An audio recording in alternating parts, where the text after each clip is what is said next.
বন্ধুরা, তো আজকে বানাবো নিরামিষ সবজি একদম মশলা ছাড়া। কিভাবে বানাই ওটাই তোমাদের সাথে শেয়ার করব।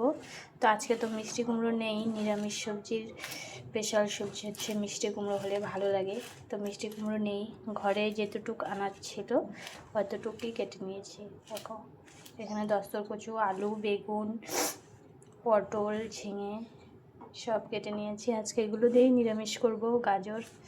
তো মশলা ছাড়া বানাবো, এটাই তোমাদের সাথে আজকে শেয়ার করব। দেখো বন্ধুরা, তেল গরম হয়ে গেছে, তো এখন দিয়ে দিব 5 ফোড়ন,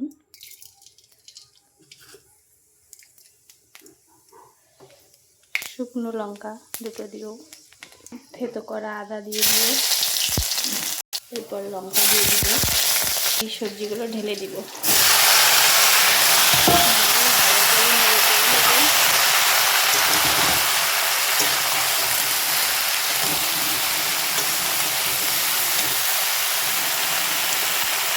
হলুদ দিয়ে দিব,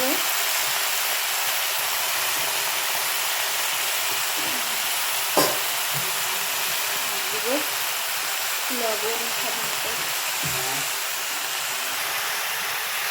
ভালো করে মিশিয়ে নিব।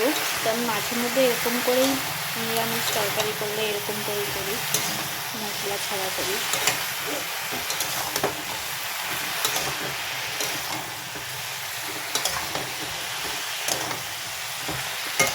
তো দেখো বন্ধুরা, এখন ঢেকে দিব গামলা দিয়ে।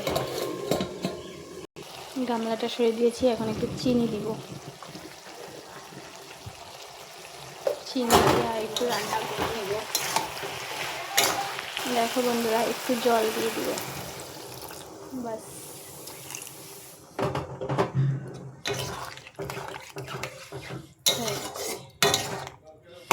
আর একটু রান্না করে নেব। তো বন্ধুরা দেখো, নিরামিষ সবজি হয়ে গিয়েছে, এখন নামিয়ে নেব। তো দেখো বন্ধুরা, নামিয়ে নিয়েছি। তো কেমন হয়েছে সবজি আর আমার ভিডিওটা কেমন হয়েছে তোমরা সবাই কমেন্ট করে বলবে। টাটা।